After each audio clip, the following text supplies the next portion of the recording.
Olá, é muito bom estar contigo, é muito bom ter você conosco para a nossa primeira aula de Ética, Política e Sociedade. O título da aula de hoje é a formação do pensamento ocidental. Eu sou o professor José Dira, minha graduação é em Filosofia, com especialização e mestrado na área de Ética e Filosofia Política, justamente o tema da nossa disciplina. Esse título da aula, Formação do Pensamento Ocidental, pretende mostrar que os referenciais que nós nos valemos para conduzir a nossa vida, a estruturação da sociedade, todos os nossos valores, eles foram sendo formados ao longo da história da humanidade e algumas vezes a gente não tem muita clareza sobre isso. Então a nossa aula vai procurar mostrar que o nosso pensamento, a nossa mentalidade, a nossa civilização, a nossa cultura, ela é desse jeito por acaso. Ela poderia ser de outra maneira, perfeitamente.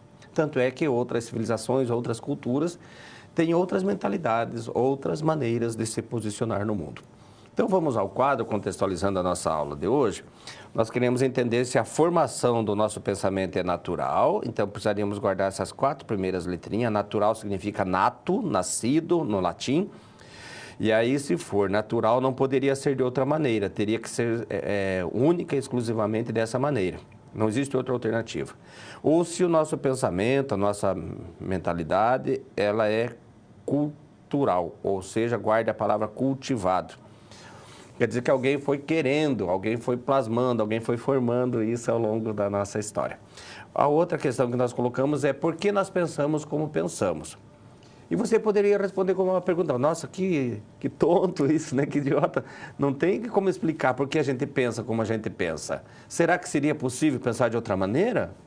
Claro que seria possível. Nós temos hoje, século XXI, países onde as mulheres não podem sair na rua. Eles pensam de uma maneira diferente da gente.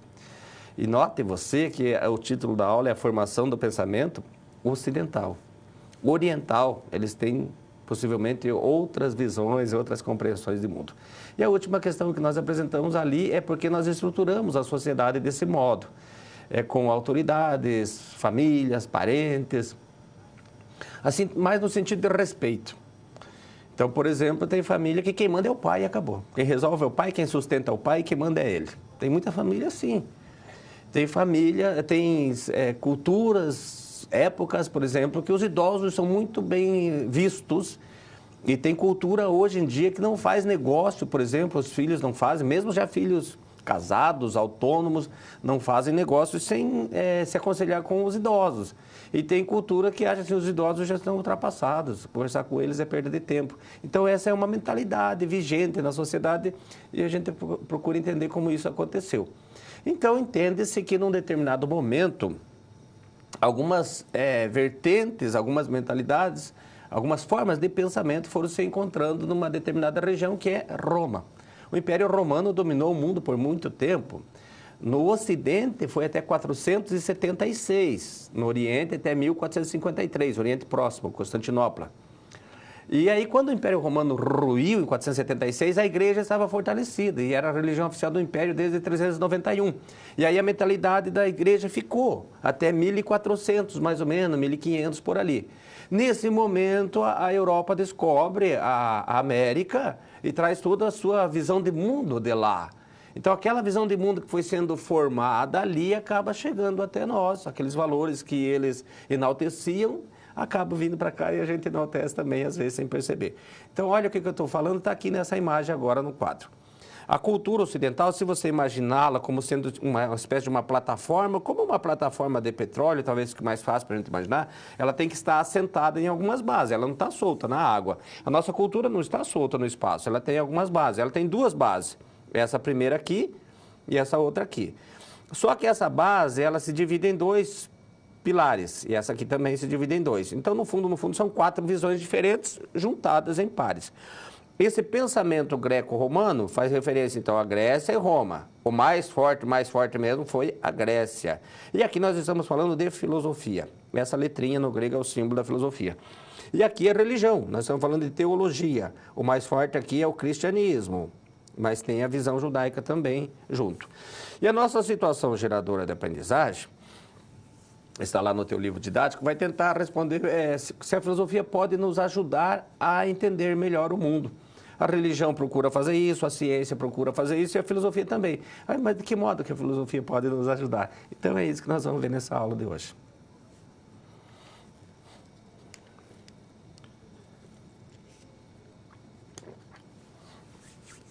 Você viu, então, que são dois pilares que sustentam a nossa cultura, ou, se quiser, a nossa civilização. E esses pilares, então, são formados a partir de duas visões diferentes. Pensamento greco-romano. Começa tudo na Grécia. A Grécia foi o berço da civilização, o berço da cultura, o berço da filosofia. Mas aí, num determinado momento, mais especificamente ali no ano 146 a.C., os gregos foram vencidos pelos romanos e se tornou, então, colônia de Roma. E aí esse pensamento vem para Roma, nós vamos falar melhor disso daqui a pouco. E antecedendo o pensamento que nasce lá na Grécia, antecedendo a filosofia, tenta imaginar, por exemplo, que nós temos a história, não é? Nós temos um momento que antecede a história, que vem antes da história, que é a pré-história. A filosofia não tem a pré-filosofia, mas ela tem algo que seria similar, muito parecido com uma pré-filosofia, que são os mitos. Ocorre muitas vezes que nós temos uma compreensão equivocada de mitos. Nós achamos que mitos são lendas, crendices, infantilidades. E o mito é como se fosse a ciência da época. Se acreditava nos mitos, sim. Muito embora fossem narrativas fantasiosas, forçadas, imaginéticas, de certa maneira, mas se acreditava nos mitos. O mito é a ciência da época, tá? E qual é a diferença de mito e lenda? Você pode até encontrar em livros, e às vezes alguns professores renomados, né, com mais estudo do que eu, eles dizem que os mitos são lendas. Não é correto falar que mitos são lendas, porque a lenda, ela surge espontaneamente, ela não tem um propósito. Ela vai surgindo e quando vê se formou uma lenda, ninguém sabe como que se originou aquilo, nem se sabe muito bem qual é o propósito daquilo. O mito não. O mito ele é planejado. Alguém quer fazer o mito, alguém pensa no mito, alguém cria um mito e cria já com um propósito. O propósito do mito é explicar alguma coisa, muito embora seja fantasioso. A palavra mito no grego é miteio. Miteio é narrativa. E a palavra logos, que nós traduzimos por razão, também tem o sentido de narrativa. Então, um tipo de narrativa foi perdendo força e outro tipo de narrativa foi ganhando força. A narrativa que perdeu força era a narrativa fantasiosa. A narrativa que ganhou força foi a narrativa racional, que é o logos. O que é racional? Racional é o que é compreensível, que tem cabimento, que não é tão fantasioso assim. Acompanhe aqui comigo no quadro, então, a natureza do mito, por que ele nasce. Nasce como uma explicação, ou se você quiser, uma narrativa fantasiosa sobre os fenômenos que você já deve ter ouvido muitas vezes falar, o trovão, a enchente, a seca, tudo isso era explicado, né, com base nos mitos. E o principal é que o mito tem um papel na formação, ele não é crendice, infantilidade, não é lenda. O primeiro poeta mitológico chama-se Homero, é um poeta cego, não escreveu nada, apenas recitava versos, a Ilíada e a Odisseia. Ele viveu no século 8 a.C. Então, os mitos prevaleceram muito fortemente na Grécia por uns 200 anos, porque no século 6 a.C. vai surgir esse grupo de filósofos aqui chamado pré-socráticos, século 6, aqui nasce a filosofia. Pré-socrático, o próprio nome está dizendo, vieram antes de Sócrates. Eles rompem com o mito, mas o mito não some, continua existindo mito até hoje. Os mitos de hoje em dia são diferentes daqueles, mas existem mitos. O que é um mito? Um mito é tudo aquilo que você acredita sem procurar saber se é verdadeiro ou não. Um exemplo é a mulher é sexo frágil. Isso não é verdadeiro, isso é um mito. Ou até poderíamos dizer é uma mentira, mas não é uma mentira. É uma ideia que se transmite por meio dessa afirmação.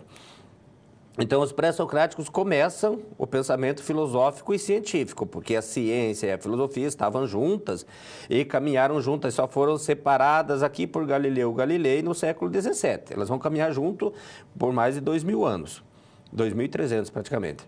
E os pré-socráticos queriam pensar o mundo a partir da physis. O que é physis? Natureza. Então, eles observavam a natureza e extraíam toda a matéria, todo o conhecimento da natureza. O que eles buscavam, na verdade, você poderia guardar, se você estiver anotando alguma coisa assim, né, para ficar mais claro na tua mente, eles procuravam basicamente duas coisas: a origem do mundo, porque para os gregos o mundo não foi criado, o mundo sempre existiu e sempre vai existir. A matéria é eterna, não tem começo e não tem fim, como é mais ou menos a história do Big Bang. E eles achavam que o mundo teria começado a partir de um único elemento, um primeiro elemento. A origem de tudo seria esse elemento. Como talvez hoje a ciência fala do Big Bang, era um elemento só, todo concentrado, né, num determinado ponto. Então, alguns dizem que esse elemento é a água, outros falam que é o ar, outros falam que é o fogo, a terra, ou os quatro de uma vez, e vem outros, homeomerias e outras coisas assim, até chegar no Demócrito, que é nascido em 460 a.C., e aí ele chega na ideia de átomo, e esse assunto vai saindo de pauta. Então, primeiro, eles queriam encontrar a origem do mundo, o arquê, guarda a palavra arquê. Segundo, eles queriam entender a ordem presente no mundo. O que eles chamavam de ordem, hoje nós chamamos de leis da física. As leis da física estão fixadas de forma ordenada. E a palavra ordem, no grego, é cosmos. Então, a preocupação deles era uma preocupação cosmológica, dos pré-socráticos. Mas, quando chegou-se ali por uns 500 anos antes de Cristo, começou a surgir um outro grupo, outro tipo de filósofo, e esse assunto da cosmologia, do arquê, foi saindo de pauta até quando chegou no átomo, e aí a preocupação começa a ser o ser humano, o homem. O homem grego se diz antropós. Então, passa-se da cosmologia para a antropologia. Esse grupo de filósofos, eles ficaram conhecidos como pseudo-filósofos. Pseudo é falso, né? E eles não se julgavam filósofos, eles pegavam só o finalzinho da palavra, sofós. Sofós no grego é sábio. Filosofós, que é o filósofo, é amigo da sabedoria. E o sofós é sábio. Então, eles mesmos se julgavam sábios, o que demonstrava uma certa arrogância. E eles ficaram mal vistos, principalmente por isso aqui. Acompanhe comigo. Eles eram relativistas. O que é ser relativista? Por exemplo, o bem e a verdade não existem em si. O bem e a verdade é o homem que decide, é o homem que estabelece, porque o homem é a medida de todas as coisas. É ele que decide tudo. O que é bem? O que é bem é o que nós decidirmos que vai ser bem. O que é verdade? O que a gente concordar que é verdade, é verdade. Então, era preciso saber argumentar. E os sofistas, então, ensinavam os filhos dos ricos a argumentar. E talvez você pense, professor, por que os filhos dos ricos? Porque eles cobravam para ensinar. Eles foram as primeiras pessoas que cobraram para ensinar. Então, não interessava se o que você estava falando era verdadeiro, interessava que você argumentasse até convencer o outro. De certa maneira, você estava autorizado a impor as suas ideias. E é isso que não ficou bom. Não pode impor as ideias. Até hoje é assim, a gente não pode impor. Nós temos que dialogar, discutir, esclarecer, né? Chegar numa concordância, assim por diante. Então, eles impunham as suas ideias e eles também diziam que para ser feliz o homem precisaria de prazer, poder e riqueza. Acontece que tem gente que tem prazer, poder e riqueza e não alcança a felicidade. Prazer, poder e riqueza são bons, prazer, poder e riqueza ajuda, mas garantir não garante. Então, talvez a felicidade deva estar num outro lugar. E é isso que um discípulo deles vai apresentar agora.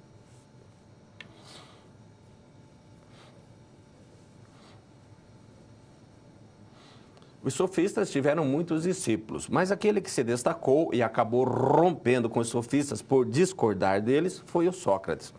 Então, o Sócrates vai falar duas coisas, as duas coisas contra o que os sofistas afirmavam. Os sofistas diziam que tudo era relativo. Ele fala, não é tudo relativo, não. Não sou eu, não é você, não somos nós que decidimos o que é bem e o que é verdade. Existem coisas que são bem em si. E existem coisas que são verdade em si, independentemente de nós querermos ou não. É verdade em si e é bem em si. Então, ele dizia assim que as coisas tinham uma essência, uma razão de ser. Ou seja, o relativismo dos sofistas é vencido pela afirmação e demonstração do Sócrates de que as coisas têm uma essência. O segundo ponto, que os sofistas diziam que para ser feliz é preciso ter prazer, poder e riqueza, o Sócrates vai dizer que algumas pessoas têm prazer, poder e riqueza e não conseguem ser felizes. Então, além de ter prazer, poder e riqueza, é preciso ter uma cabeça boa, pensar bem. E ele vai chamar isso de uso correto da razão. É preciso fazer uso correto da razão. Se você tiver prazer, poder e riqueza e usar corretamente a razão, você alcança a felicidade. Se você não tiver prazer, poder e riqueza, mas tiver uma cabeça boa, pode ser que você alcance também, independente de ter. Então, não é isso que garante. O que garante é o uso correto da razão. E o Sócrates rompeu com os sofistas e se tornou conhecido por duas frases que me parece que não foram traduzidas de modo adequado. Por quê? O Sócrates é considerado o homem mais sábio do mundo, é o pai da filosofia, né? Dividiu a filosofia, inclusive pré-socrático, pós-socráticos. E ele é conhecido por uma frase que você já deve ter ouvido falar: homem, conhece-te a ti mesmo. Essa frase é redundante, essa frase é um pleonasmo, conhece-te só pode ser a ti mesmo, a si mesmo, né?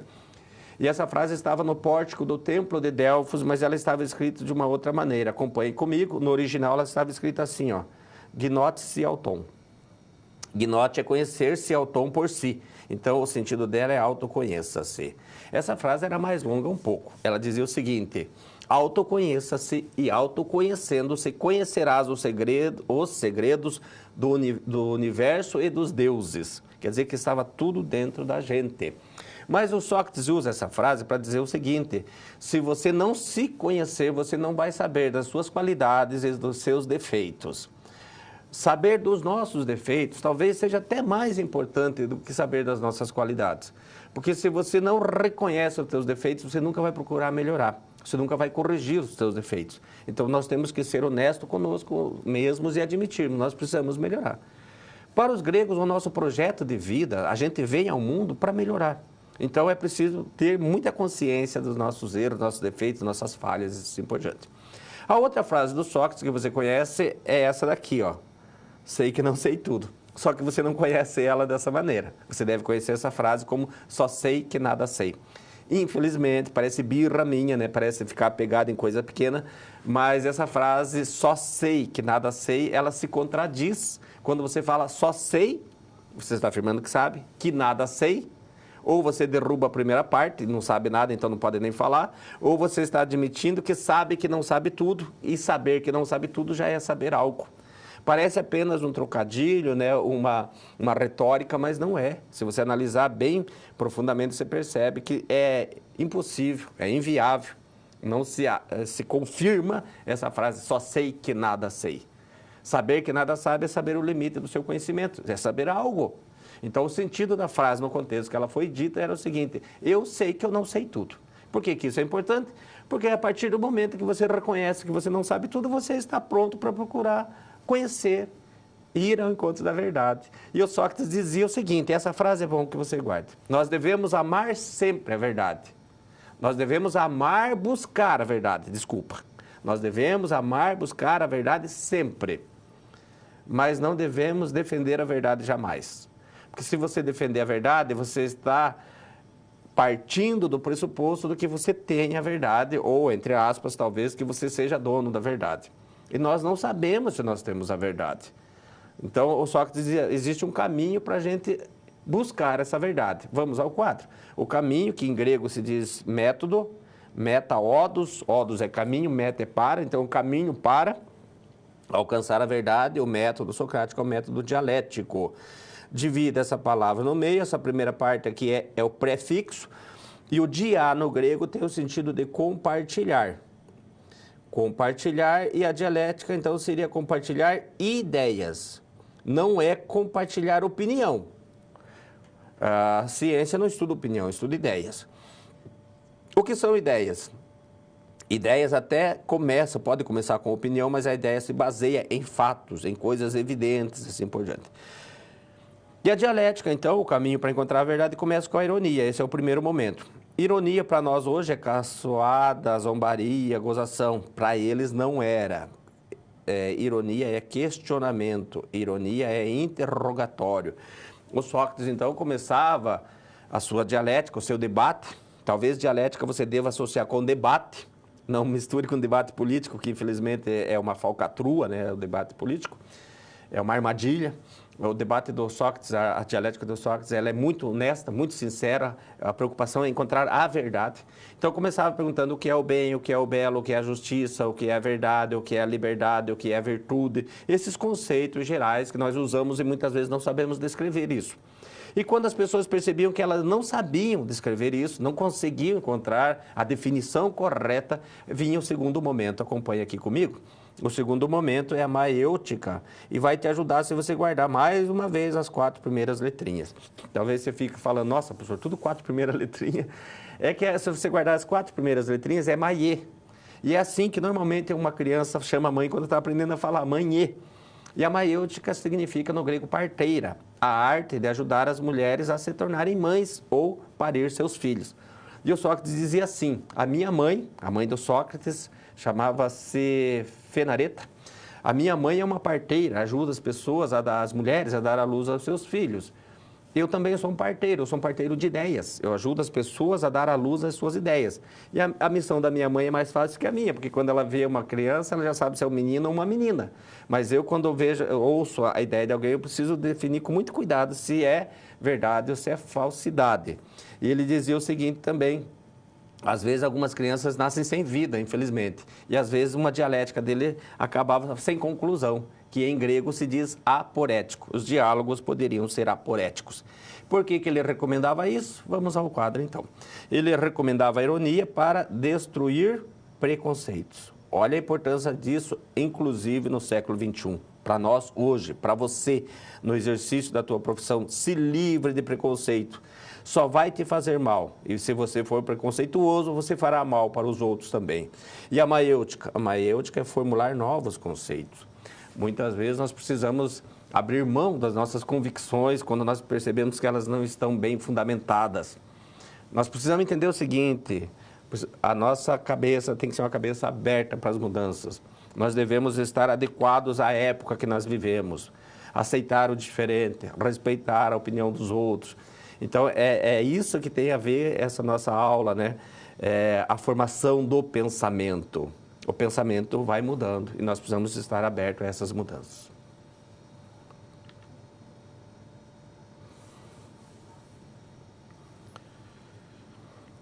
O Sócrates viveu 70 anos praticamente. Ele nasceu em 470, morreu em 399. 70 ou 71 anos por ali. E sofreu uma morte injusta, foi acusado de corromper a juventude e não acreditar nos deuses da cidade. Ambas eram infundadas, ambas eram falsas, mas ele não conseguiu se livrar do processo e acabou sendo obrigado a tomar um veneno chamado cicuta. E morreu sem deixar nada por escrito, mas ele tinha um discípulo que, quando Sócrates morreu, ele já tinha 28 anos de idade e ele havia estudado com Sócrates durante 8 anos, dos 20 aos 28. E esse discípulo acabou escrevendo bastante, relativamente bastante, 36 obras em forma de diálogos, e nesses diálogos, normalmente, a personagem principal ali é o Sócrates dialogando, debatendo, conversando com os sofistas, principalmente. Ou seja, ele está fazendo uma dialética, normalmente fazendo a dialética para buscar a verdade. E esse discípulo do Sócrates, o Platão, tinha como projeto político, projeto de vida, ser um político. Mas se desiludiu com a política justamente por causa da morte do Sócrates, que foi um processo político. E aí, quando ele tinha 40 anos de idade, depois de já viajar bastante e trabalhar como assessor de reis, 2 reis ele foi assessor, ele acabou abrindo uma escola que você conhece, Academia Platônica, que funcionou por 916 anos. Quando fazia 20 anos que a escola estava aberta, chegou ali um estrangeiro, um jovem de 17 anos para estudar naquela escola, e estudou lá até os 37, estudou 20 anos com o Platão, 20 anos. E aí, quando o Platão morreu, claro, ele parou de estudar com o Platão e saiu da escola e foi tocar a vida dele. Esse jovem é o Aristóteles. Então, nós temos o Sócrates, que não escreveu nada, o Platão, que escreveu bastante, abriu uma escola, e agora chegou ali o Aristóteles. O Aristóteles, ele é o pai da lógica. A lógica começa com ele, a lógica que ele criou permaneceu intocável por 2.200 anos, 2.300 por ali. E ele também retoma aquele tema dos sofistas que o Sócrates também havia tratado, que é a questão de encontrar a felicidade. E olha o que ele diz, o que é a felicidade. A felicidade é viver bem. Felicidade é gostar de viver. Felicidade é ter uma vida boa. Felicidade é ter contentamento simplesmente por estar vivo. Mesmo que não tenha saúde, mesmo que não tenha amigos, mesmo que não tenha bens materiais, se você é contente por estar vivo, você é feliz. Então, Aristóteles diz que a felicidade é o objetivo da nossa vida. Nós só fomos feitos, nós só viemos ao mundo porque nós devemos buscar alcançar a felicidade. E tudo o que existe no mundo tem um propósito, tem uma finalidade, que em grego se diz telos. Então, eu gostaria que você guardasse a ideia de que o pensamento aristotélico ele é teleológico. esse termo aqui é o que marca muito fortemente a contribuição do Aristóteles. E vou pedir para você tomar cuidado aqui, não confundir com teológico. O teológico é o estudo de Deus, teleológico das finalidades. Então, todas as coisas têm uma finalidade nesse mundo e nós também temos, que é buscar a felicidade. Por exemplo, a ética tem um telos, a política tem um telos. O que é o telos da ética e da política? É o bem. A ética é o bem individual e a política é o bem coletivo. Como para os gregos o coletivo é mais importante que o individual, a política era mais importante que a ética. Então, viver bem em grego se diz eudaimonia, e o eudaimonia foi traduzido por bem-aventurado, bem-inspirado, que é sinônimo de felicidade. Veja você que no Sermão da Montanha, a Bíblia, o Novo Testamento foi escrito em grego. E o Sermão da Montanha, em algumas traduções, fala assim, bem-aventurados os que têm fome e sede de justiça, por exemplo. Outras traduções traz assim, felizes os que têm fome e sede de justiça, que é sinônimo. Então, eudaimonia significa bem inspirado, de bem com a vida, viver bem. E a felicidade é diferente de alegria. Você pode estar alegre e não ser feliz. Você pode estar triste e ser feliz. Por quê? Acompanhe comigo. A felicidade é uma vida vivida conforme a virtude. A alegria são momentos, a felicidade não. Você só terá certeza de que você é feliz praticamente no momento da sua morte. E a felicidade requer o uso da virtude, o exercício da virtude. O que é a virtude? Virtude é o controle, é o domínio sobre si mesmo. Então, para ser virtuoso, você deveria supostamente ter vontade de fazer algo que não deve ou que é errado. Você tem vontade, mas você se controla. Quem não tem vontade não precisa se controlar. Quem não tem vontade não é virtuoso. Ele tem uma característica. Virtude não é característica. A virtude você adquire pelo hábito, diz o Aristóteles. Virtude, então, é você ter uma segurança de que a tua vida está controlada por você. A tua vida está nas tuas mãos. Voltamos ao quadro, o que ele diz aqui por fim, que a felicidade é o sumo bem. O que é sumo? O máximo bem que nós devemos aspirar nessa vida. Nós buscamos outros bens, assim como o dinheiro, pelo que ele nos proporciona. Às vezes até buscamos amizade pelo que eles nos proporcionam. Mesmo que você fale assim, não, mas eu não procuro meus amigos para ter um retorno, mas só pela alegria de estar junto, pelo contentamento, pela satisfação de estar junto com quem você gosta, então você tem uma certa recompensa de volta, embora não seja material. E nós buscamos o prazer é um bem em si. Você poderia dizer, mas por que o prazer não é o sumo bem? Para o Aristóteles, se nós fizermos do prazer o motivo da nossa vida, o prazer vai dominar a gente, nós vamos ficar escravizados pelo prazer. Vai ter um momento que a gente não consegue mais viver sem aquilo que nos causa prazer. E aí nós poderemos ficar semelhantes aos animais, diz o Aristóteles. Então é preciso ter um controle sobre a nossa vida. Você pode desfrutar do prazer? Pode, mas tem um limite. É um limite que não te escraviza. A tua felicidade não pode depender de nada e nem de ninguém fora de você. Porque se um dia você não tiver mais aquilo que te dá prazer, você vai continuar sendo feliz. Se um dia você não tiver os amigos que te dão contentamento, você vai continuar sendo feliz. Então não pode depender de nada, nem mesmo de saúde. Embora seja mais difícil você ser feliz sem saúde, sem amigos e sem dinheiro. É muito mais difícil. Mas você tem que fazer o exercício de ser feliz sozinho, diz o Aristóteles. Por que ele recomenda isso? Vamos ao quadro. Ele recomenda isso porque, sabendo que todas as atividades visam um fim, um telos, e o fim que todas as coisas visam é o bem, as plantas, os animais, nós todos visamos um bem, então nós devemos sempre indagar sobre o fim supremo das ações. Nós poderíamos dizer assim, que o Aristóteles está nos alertando para nós termos foco.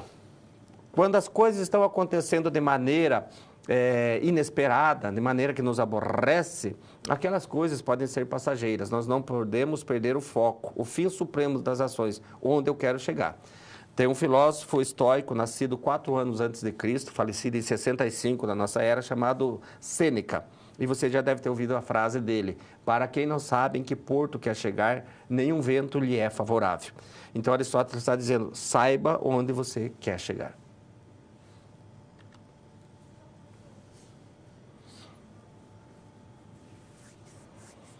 a nossa situação problema, que é apresentado no teu livro didático, lembrando que o nosso sistema de aula, você já ouviu falar, que é o sistema sala de aula invertida, o que supõe que você deveria ter lido essa unidade 1, né, referente à aula 1, e se você leu, que eu espero que tenha lido, aí você vai ver que tem 4 sessões, e cada sessão tem uma situação problema, uma SP. Então, nós temos a SGA, que é a situação geradora de aprendizagem, que pega a unidade toda.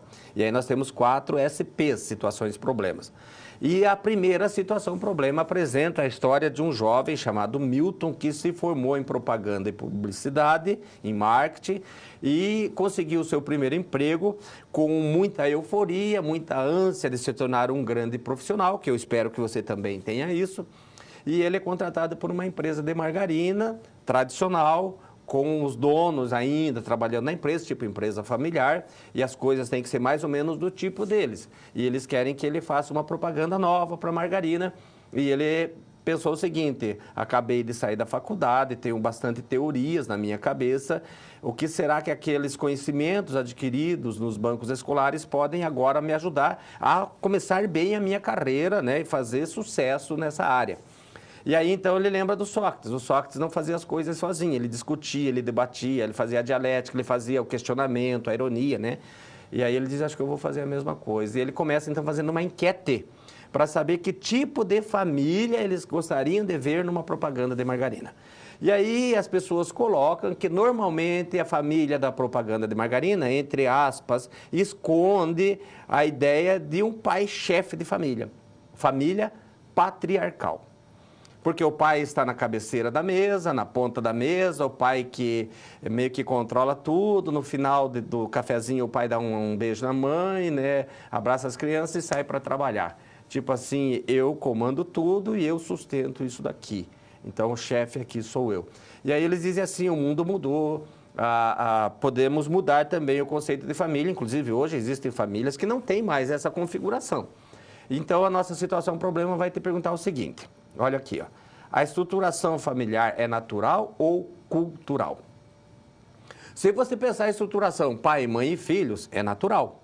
Os filhos nascem de uma relação natural entre os pais. É a natureza, praticamente, que dá origem aos filhos. Os pais nem sabem como os filhos serão, a princípio, né? Até que eles nasçam. Então, isso é natural. O que nós estamos questionando aqui é a estruturação no sentido de papel. Vamos ao quadro, olha aqui, ó. O papel, os papéis de pai provedor, ele que sustenta, ele que manda, ele que é o chefe, e de mãe cuidadora, arruma a casa, faz comida, passa roupa, né, arruma lanchinho, essas coisas. Esses papéis são naturais? Então, se é natural, não poderia ser diferente, não tem outra alternativa, tem que ser sempre assim. Então, tem alguma coisa errada se uma mãe sair para trabalhar, se ela for executiva numa empresa, e o pai, caso seja profissional liberal, que ele trabalha em casa? O que acontece quando alguém trabalha em casa? Se precisar levar o filho para a escola, ele leva, ele busca, ele vai no mercado, vai no sacolão, enfim, ele está ali para ajudar, para socorrer. E hoje em dia, cada vez mais é normal isso, né? Profissionais da área de vendas, por exemplo, representantes, corretores, eles têm essa possibilidade de trabalhar em casa e até economiza, né? Com aluguel, essas coisas todas. E aí o Milton, então, viu que as pessoas queriam uma família desse tipo, assim, que não tenha essa figura central que manda. Por que isso é importante, não ter uma figura que manda? Porque aquela pessoa que manda, talvez para ela esteja cômodo aquela situação, ou cômoda. Mas para quem é mandado, talvez não esteja cômoda a situação. Para os filhos, para a mãe, que são mandados, talvez a felicidade deles esteja, de certa maneira, comprometida por esta situação. Então, eles poderão ser mais felizes, o relacionamento, o casamento poderá ser mais duradouro, caso eles se respeitem mais e compartilhem dessa liderança, né? Veja bem que você sabe que existe uma diferença entre líder e chefe.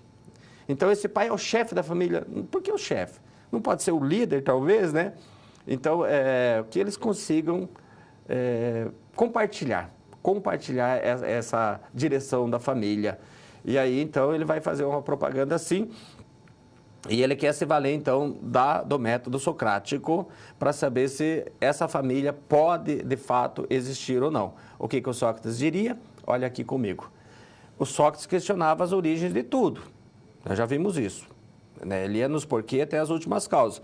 Então, a gente poderia Agora, ficar se perguntando se esses papéis, eles não são apenas sociais ou culturais. Ou seja, num determinado momento, a família foi se configurando dessa maneira e isso ficou.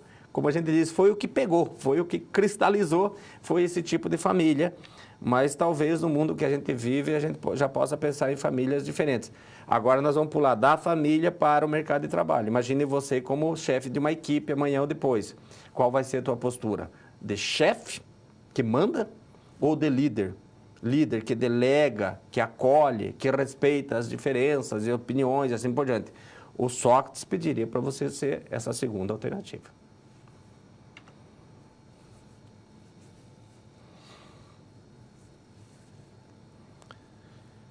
No começo da aula, quando contextualizamos a aula, nós apresentamos a SGA, a Situação Geradora de Aprendizagem, que agora vem de volta aqui para nós como um momento de interação.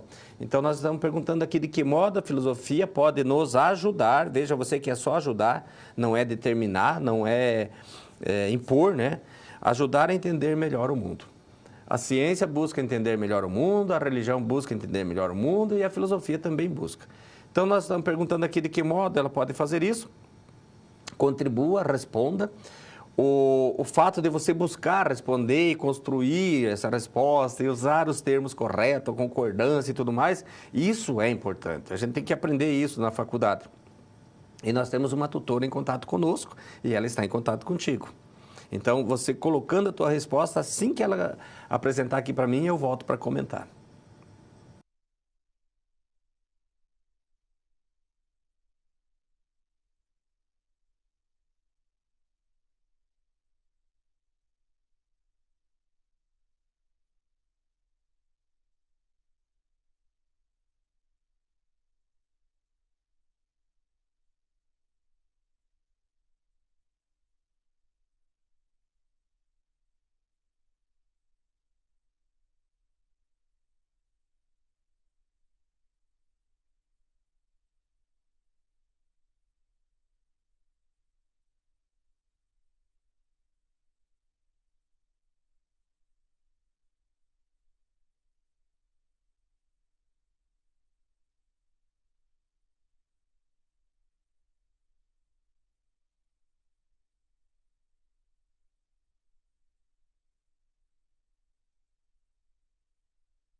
Nós temos apenas 5 minutos para essa atividade, né? E só falta um para terminar o nosso tempo, então eu volto aqui para comentar.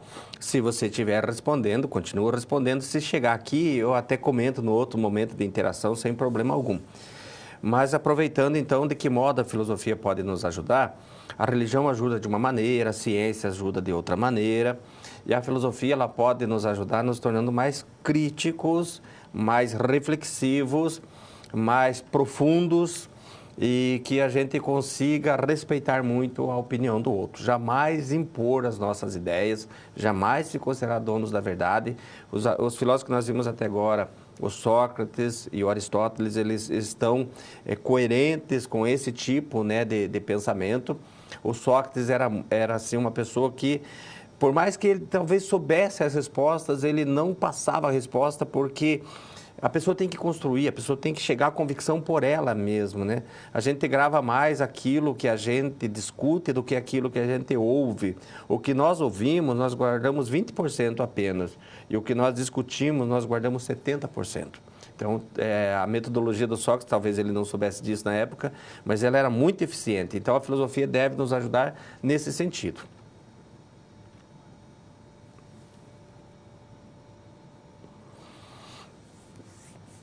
Houve um momento que a filosofia, então, expandiu os territórios, os limites geográficos da Grécia, e foi ali pelo ano 330 a.C.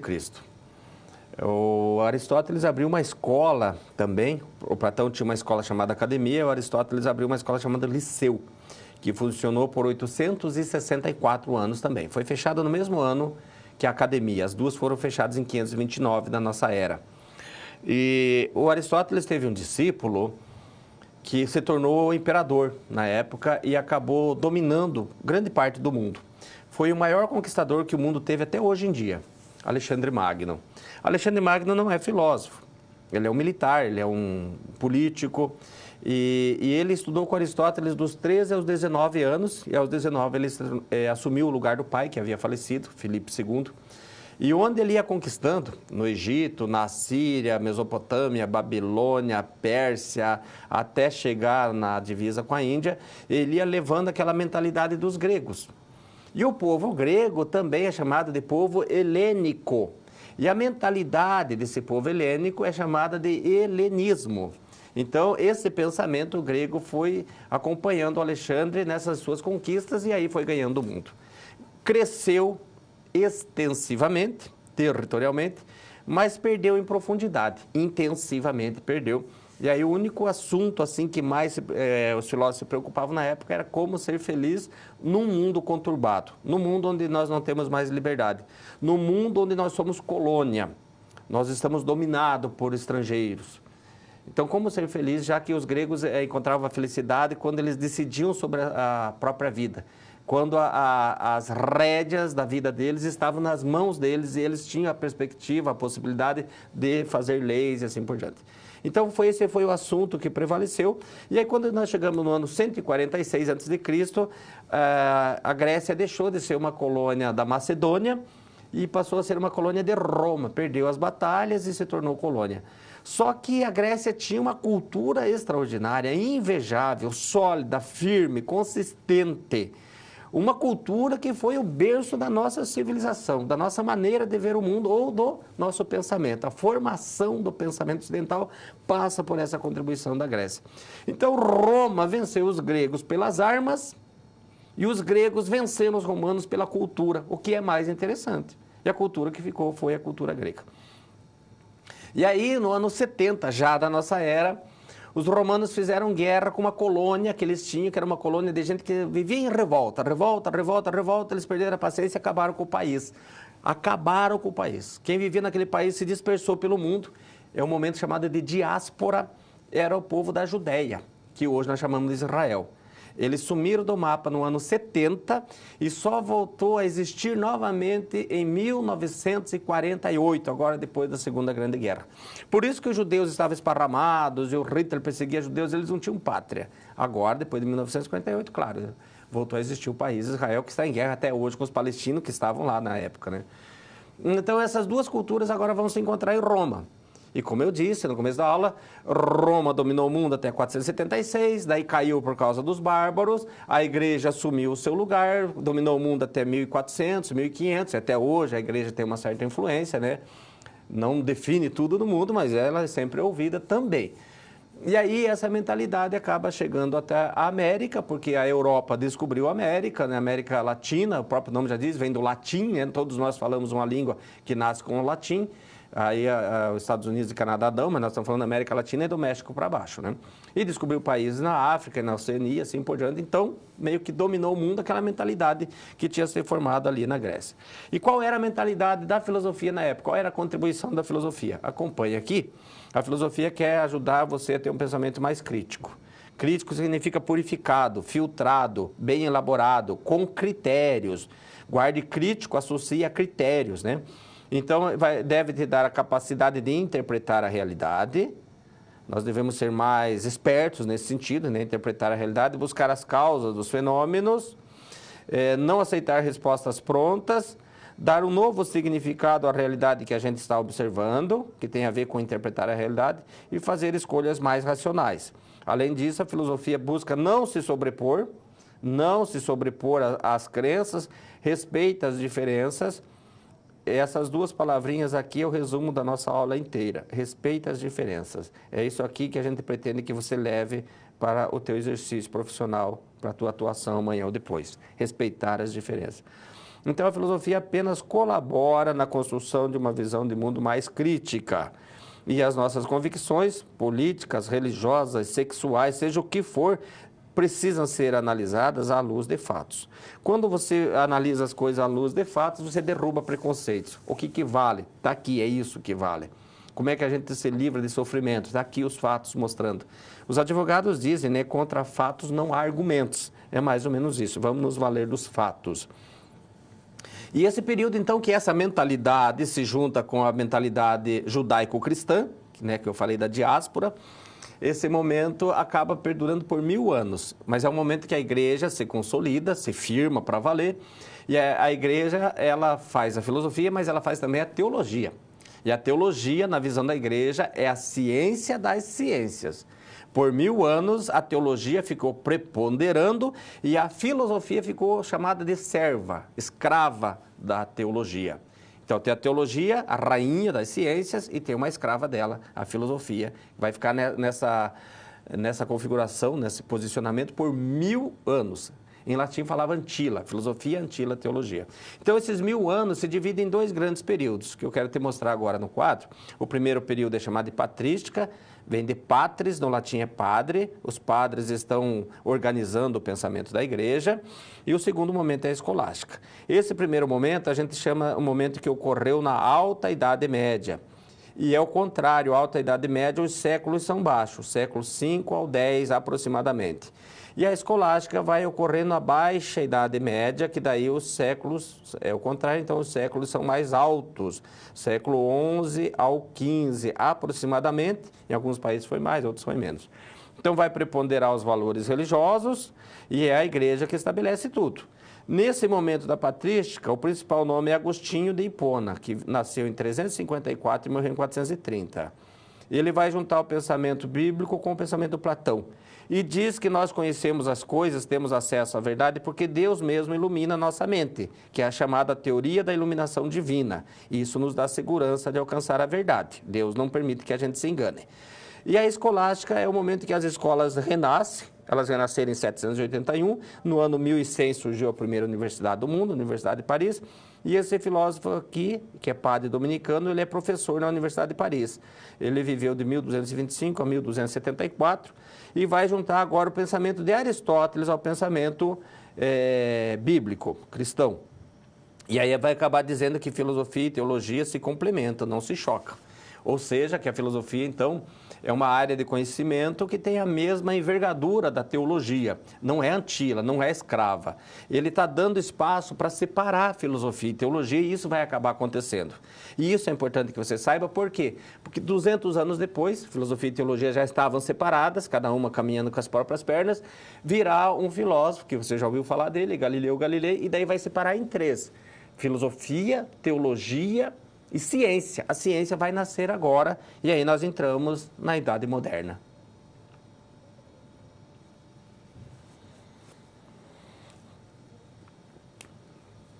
A Idade Moderna começa pela história, não pela filosofia, mas na história começa em 1453.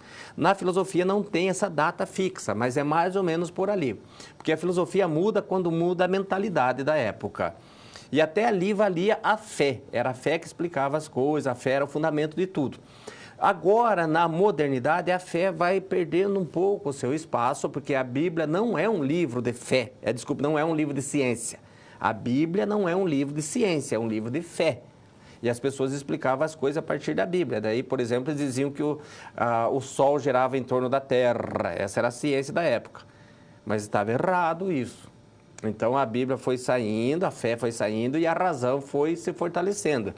Só que esse momento começa com uma atitude de desconfiança do homem com relação à capacidade de encontrar a verdade.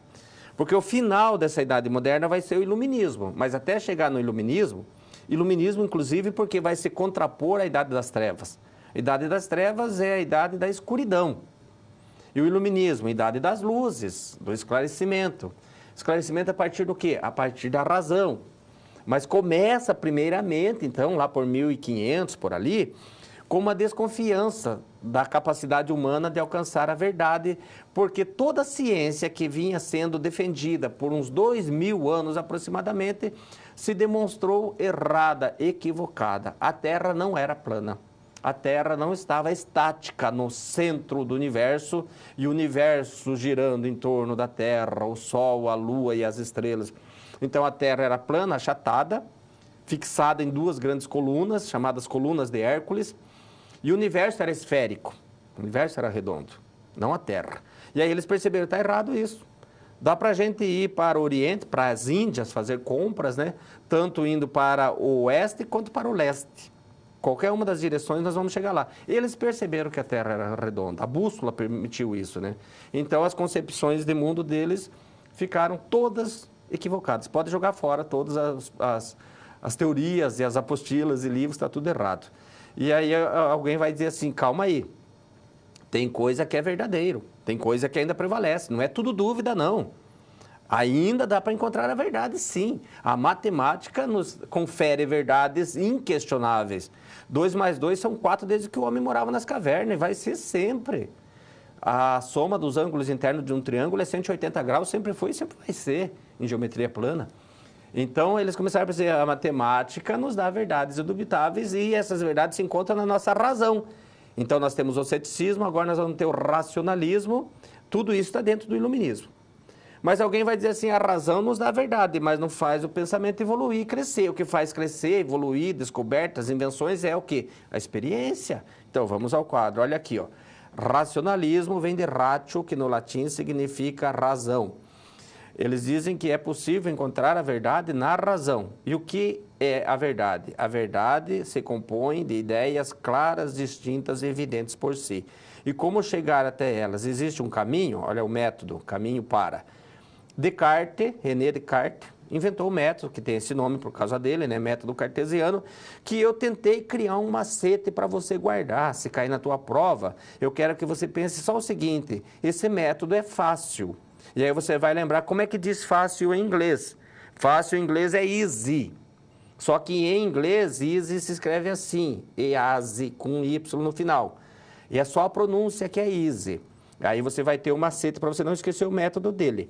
O E do easy é evidência, tudo que for evidente é verdadeiro, porque a verdade são ideias claras, distintas e evidentes por si. O que não for evidente, você separa, divide, para ficar mais fácil para você analisar. Você analisa até encontrar o problema, então o A do easy.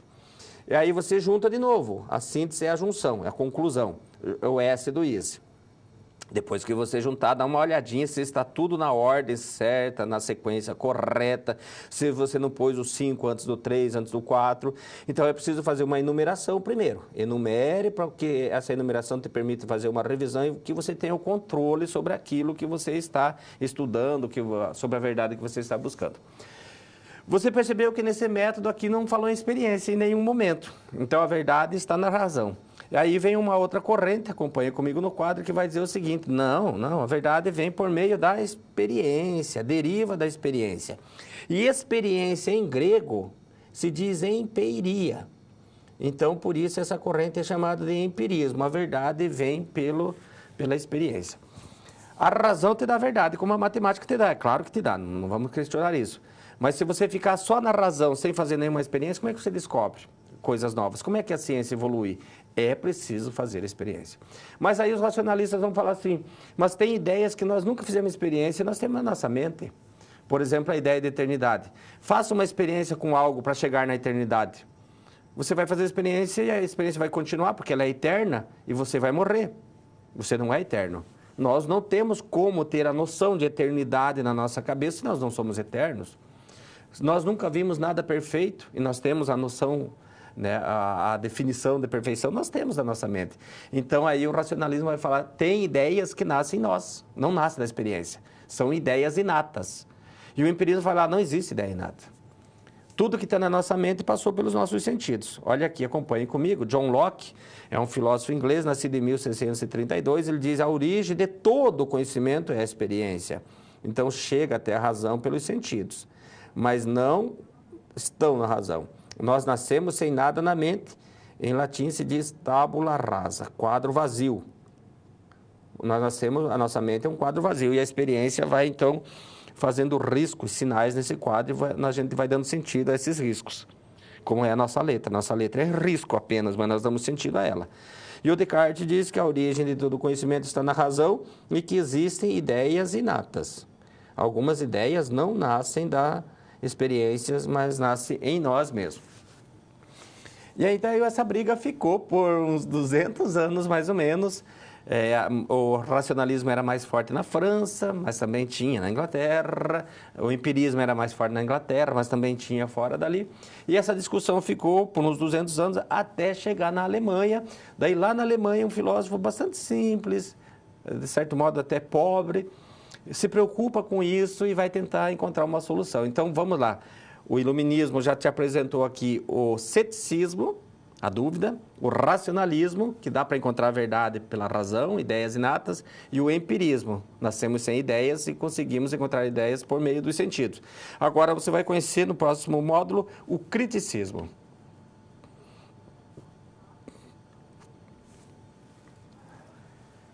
Então, essa discussão entre racionalistas e empiristas, nenhum dos dois concordando entre si, nenhum dos dois concordando com o ceticismo, são três correntes, cada uma discordando das outras, vai parar na Alemanha. E na Alemanha tem um filósofo, que eu falei há pouco, que chama-se Immanuel Kant. Immanuel Kant nasceu em 1724, no dia do descobrimento do Brasil, 22 de abril de 1724, e morreu no dia 12, se não me engano, 10 ou 12 de fevereiro de 1804, faltando 2 meses para completar 80 anos. Nunca saiu da sua cidade, relativamente pobre, se tornou professor universitário aos 46 anos de idade, escreveu um livro de filosofia que fez sucesso apenas aos 57 anos de idade e aos 63 anos comprou a casa própria. Então, uma pessoa simples. Nunca saiu de Königsberg, que era a cidadezinha que ele nasceu. O máximo que ele se ausentou da sua cidade foi 15 quilômetros, segundo alguns, outros falam em 50, mas enfim, viveu sempre ali. E apesar disso, de não ter saído publicando as suas ideias e divulgando, ele acabou influenciando, é um dos que influenciaram, né, não é o único, a Revolução Francesa, que foi muito marcante, dividiu a história, né, entre moderna e contemporânea, e acabou influenciando a independência dos Estados Unidos. 2 grandes feitos a partir da ideia de Immanuel Kant. E quando ele soube desse embate, desse choque, dessa controvérsia entre racionalistas e empiristas, ele procurou analisar com bastante critério, com bastante cuidado, e ele acabou concluindo que racionalistas e empiristas ambos estão parcialmente corretos. Parcialmente corretos é uma maneira educada de dizer que também estão parcialmente errados. Então vamos ao quadro ver no que eles estão corretos. Os racionalistas, o racionalismo não fala que nós temos ideias inatas? Pois então, diz o Kant, não, ideias inatas nós não temos. O que nós temos inato? A estrutura da nossa razão, isso sim, isso é inato. Mas que estrutura é essa? É a noção, nós temos uma noção de espaço e tempo. Tempo e espaço, ou espaço e tempo.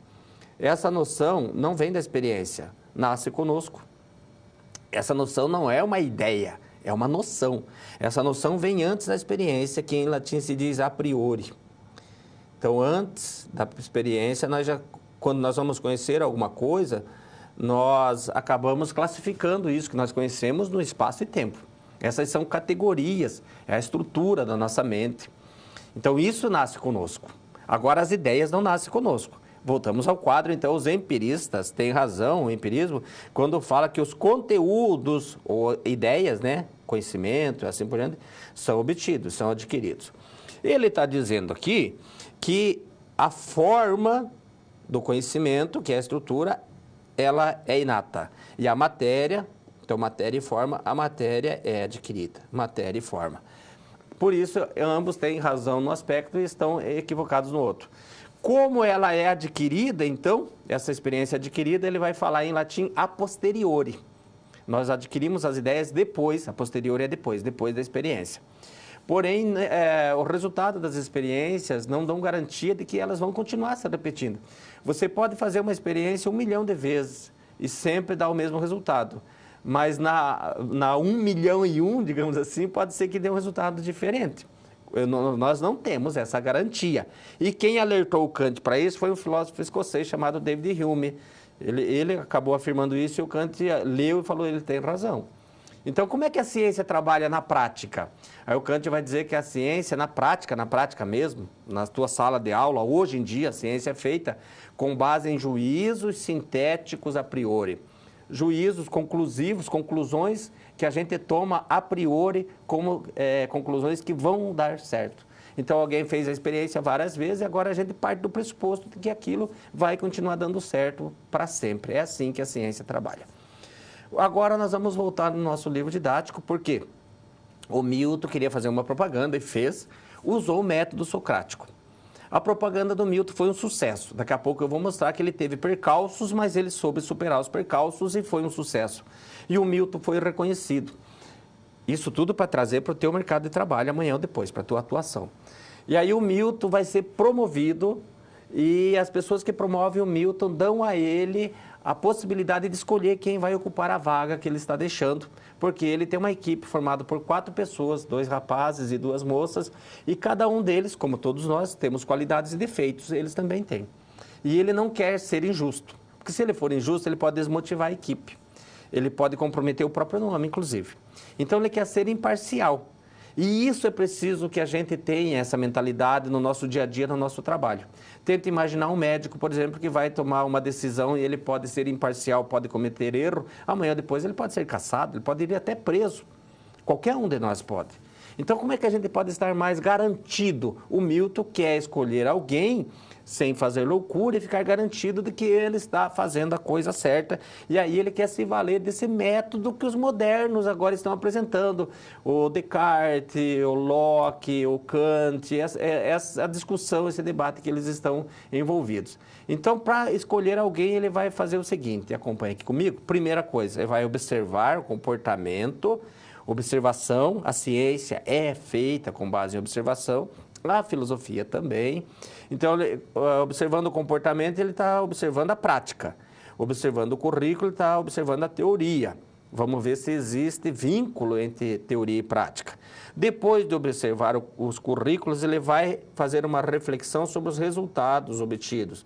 Você lembra que num determinado momento da aula nós falamos que a filosofia analisa as coisas à luz dos fatos concretos? De maneira mais lógica e racional. Então, ele vai refletir. Se fosse religião, seria acreditar, ter fé. Se fosse ciência, seria fazer experiência, comprovar, demonstrar, verificar. A filosofia, a reflexão já está bom. Vamos refletir para a gente poder entender bem. Depois de refletir, de observar a teoria e a prática e tal, aí tira a sua conclusão, que é a síntese, e pode tomar sua decisão de modo mais acertado ou, digamos assim, mais protegido. Então, essa é a contribuição do método dos modernos, né, para que a gente tome decisões as mais acertadas possíveis, sempre com critério. A filosofia tem como um dos símbolos da filosofia é a coruja. Por quê? Porque a coruja alça voo, né, ela só voa ao crepúsculo. E isso indica para nós que nós não devemos tomar decisões precipitadas. Outra coisa, a coruja, ela volta a sua cabeça praticamente num ângulo de 360 graus, igual a menina lá do filme do Exorcista, né? Vira até para as costas. Então, ela olha toda a realidade, ela não olha recortada. Não é como aquele animal que põe na carroça o cavalo com a viseira e ele não consegue olhar nem do lado, visão estreita. A nossa aula, desde o começo, está dizendo, gente, nós precisamos estar abertos ao diferente. nós precisamos respeitar as opiniões. Então, nesse sentido, que para tomar as decisões a gente tem que estar sempre fazendo uso da prudência.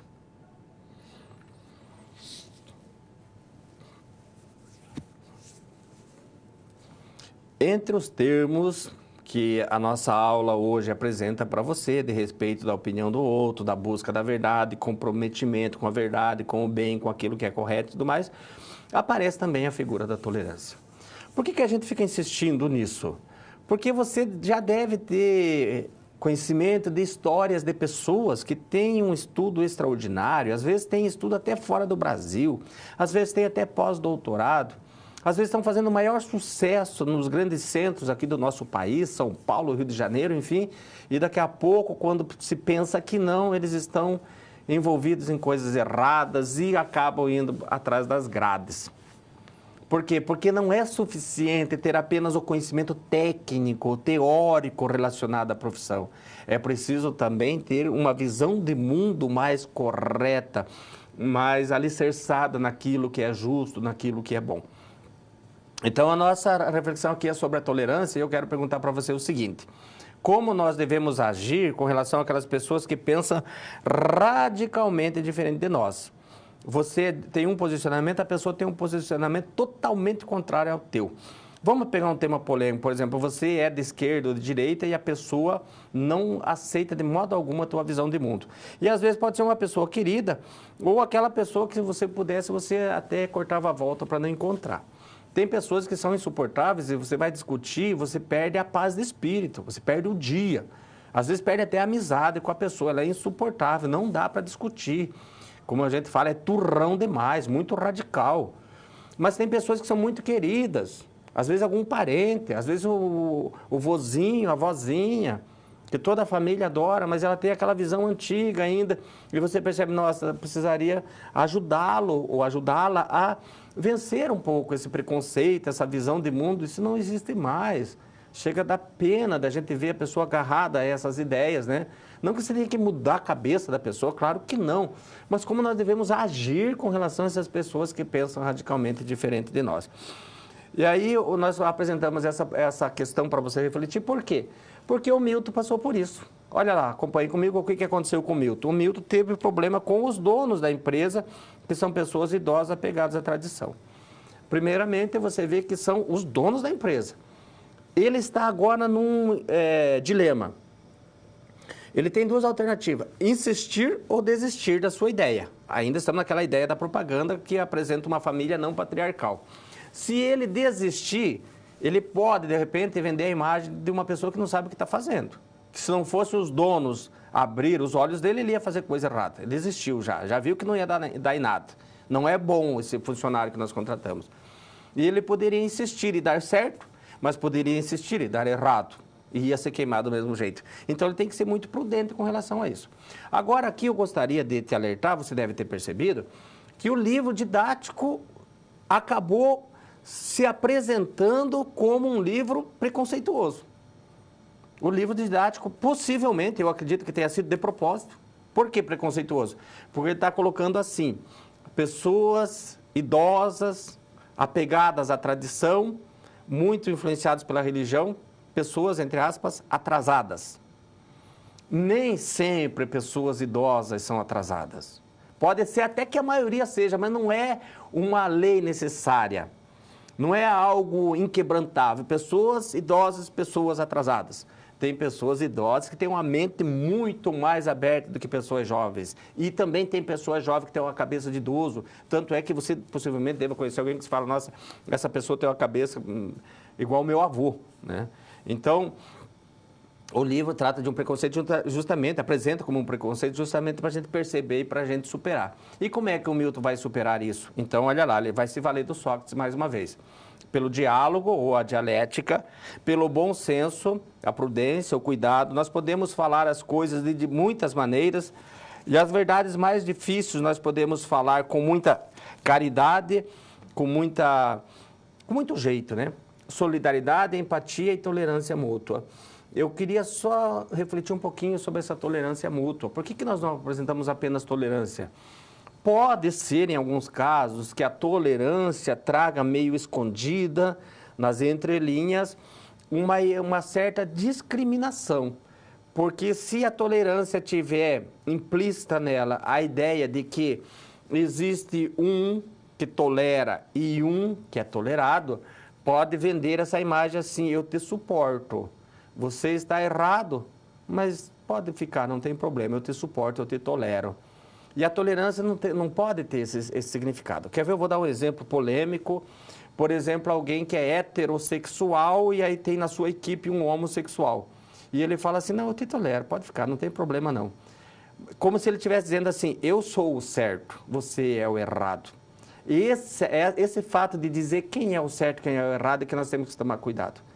Eu sou de direita, você é de esquerda, mas eu te tolero. Você é gente boa, não tem problema, eu te tolero. Então está escondendo uma hierarquia. Alguém está acima, tolera aquele que está abaixo. E a tolerância não comportaria isso. Então talvez o termo mais correto seria uma convivência igualitária, um acolhimento, alguma coisa assim. Mesmo o acolhimento, né, pode também trazer no seu bojo essa discriminação. Mas, enfim, para ficar essa reflexão, que palavra poderia ser usada no lugar da tolerância, porque, no fundo, ninguém pode estar acima um do outro nesse sentido de determinar o que o outro precisa fazer.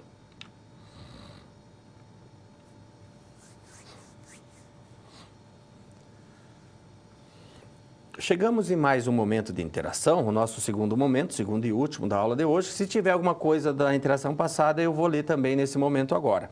Como nós estamos falando de tolerância, algumas visões de mundo, quando é relacionada à política, esquerda e direita, quando é relacionada, em alguns casos, à orientação sexual, também é bastante polêmico, e quando é originado, algumas vezes menos polêmico, um pouco com relação à visão de igreja. Tem gente que é bastante religioso, tem gente que não é, e às vezes você está na mesma equipe.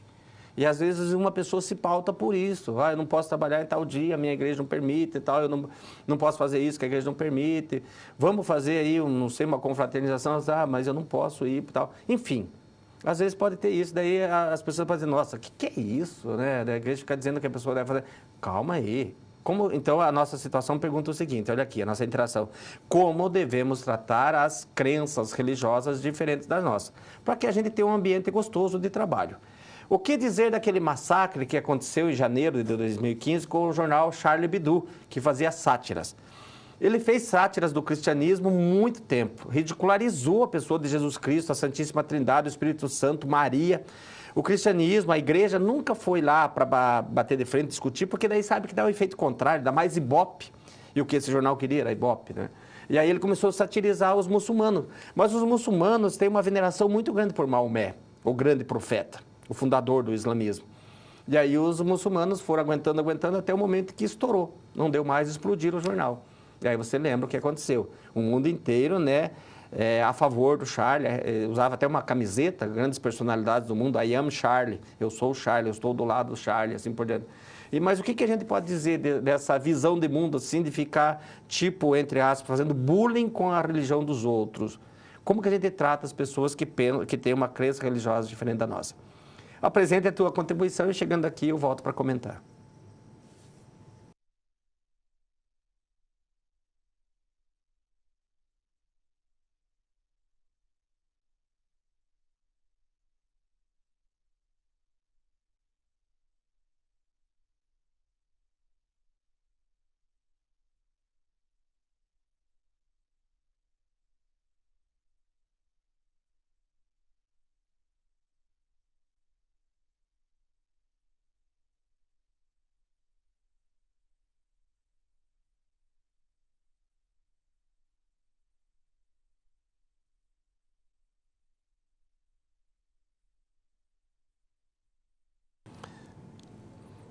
Da atividade passada, nós temos uma contribuição do Polo de Própria, no Sergipe. Muito obrigado pela contribuição de vocês. Colocar assim, é aquela que fala como que a filosofia pode nos ajudar a entender melhor o mundo. As alunas colocam que ajuda no entendimento do dia a dia, porque sempre temos questionamentos diários sobre as situações que nos aparecem. Muito bom. Paulo Sérgio Giraldelli, um professor de filosofia, eu acho que é da Unicamp de São Paulo, ele diz que o papel da filosofia é desbanalizar o banal. O banal é aquilo que é corriqueiro, né? Que a gente muitas vezes vê como normal. Então, é questionar o óbvio, seria, né? E vocês apresentam isso com outras palavras muito corretamente. Está acabando o nosso tempo, tem 30 segundos. Você viu ali no slide, lá embaixo, que está escrito DUDH, artigo 18 e 19. Ali, DUDH é a Declaração Universal dos Direitos Humanos. A Declaração Universal dos Direitos Humanos, no artigo 18, diz assim que todas as pessoas têm direito a escolher a sua religião, a praticar a sua religião em público e a trocar de religião, caso julgue necessário. Então, os muçulmanos têm direito de escolher sua religião e praticar sua religião em público, inclusive. O Charlie Hebdo não deveria jamais ridicularizar a religião dos muçulmanos. Segundo, diz o artigo 19, fala assim, que toda pessoa tem liberdade de expressão, né, e de se manifestar em público, inclusive. E aí talvez você falasse assim, tudo bem, os muçulmanos têm liberdade de expressão, mas o Charlie Hebdo também tem. Acontece que você sabe, a liberdade de expressão não é para você ofender, não é para você caluniar, não é para você causar sofrimento para os outros. Então, liberdade de expressão não é para ser usado para o mal. A liberdade de expressão é para você ser usado para expor suas ideias e debater e questionar e assim por diante. Então, essa possivelmente seria a resposta, como tratar as pessoas que têm crenças religiosas diferentes das nossas.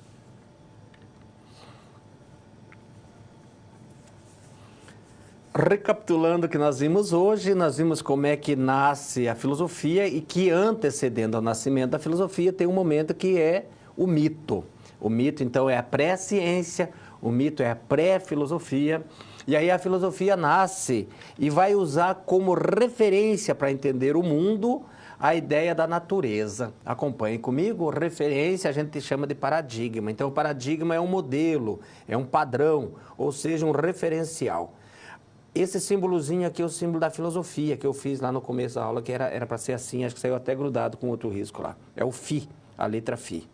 Então, a filosofia antiga vai usar como referencial, como modelo, a natureza, a physis, e o tipo de conhecimento que mais dominou, prevaleceu naquela época, na Grécia Antiga, era a filosofia. Na filosofia medieval, que nós vimos, Agostinho, Tomás de Aquino, a patrística, a escolástica, o que prevalece, o paradigma é a fé. Usa-se a fé, a Bíblia, a teologia, assim por diante. E foi o momento que a religião, a igreja, a teologia dominou, né, por mais de 1000 anos. Na filosofia moderna, que nós vimos o iluminismo, vimos ali que começa com o ceticismo, depois veio o racionalismo, o empirismo e, por fim, o criticismo kantiano. Eles vão se fundamentar muito fortemente no uso da razão. E aí, século XVII, Galileu Galilei, Francis Bacon, René Descartes, todo esse pessoal vai originar a ciência do jeito que a gente conhece. A ciência, então, é o conhecimento mais convincente na Idade Moderna, na época do iluminismo. A nossa aula não chegou na filosofia contemporânea. O último autor que nós vimos foi o Kant, que é moderno, morreu em 1804. Mas qual é o paradigma da época que a gente vive, da filosofia contemporânea? Entende-se que esse paradigma seja a linguagem. Que sentido a linguagem? No sentido de que nós devemos estar sempre argumentando, debatendo, se esclarecendo, discutindo, que nós devemos ser tolerantes, que nós não devemos impor as nossas ideias, que jamais, em hipótese alguma, nós devemos nos considerar donos da verdade. Quem se considerou dono da verdade ao longo da história da humanidade fez besteira. A igreja, num determinado momento, principalmente ali na Baixa Idade Média, século XI, XII, XIII, a igreja dominava tudo, nós sabemos disso. E quem pensasse diferente dela, como foi Galileu Galilei, Giordano Bruno, Copérnico e alguns outros, essas pessoas eram retaliadas. Elas poderiam ser queimadas em praça pública. Giordano Bruno, que era um frade, ele foi queimado em praça pública. E ele era membro da igreja. Então, a igreja não aceitava que pensasse diferente, é dona da verdade. Nós tivemos isso depois em Napoleão, que se considerou dono da verdade, perseguiu a Europa toda, e guerra e tal, e acabou preso e acabou morto numa situação bastante complicada.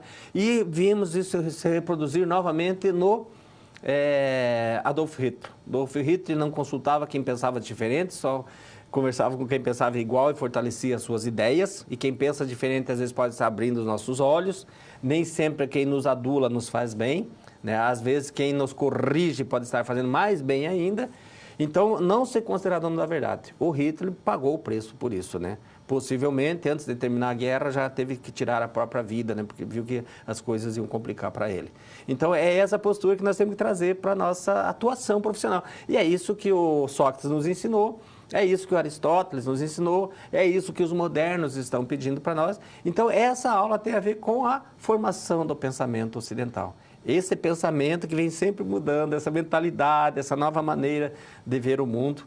E que você se livre de algumas maneiras antigas que podem te causar sofrimento, é isso que nós não queremos, e pode causar sofrimento para os outros e pode comprometer a tua carreira profissional. Que você se forme na área, que você atue na área, que você tenha muito sucesso.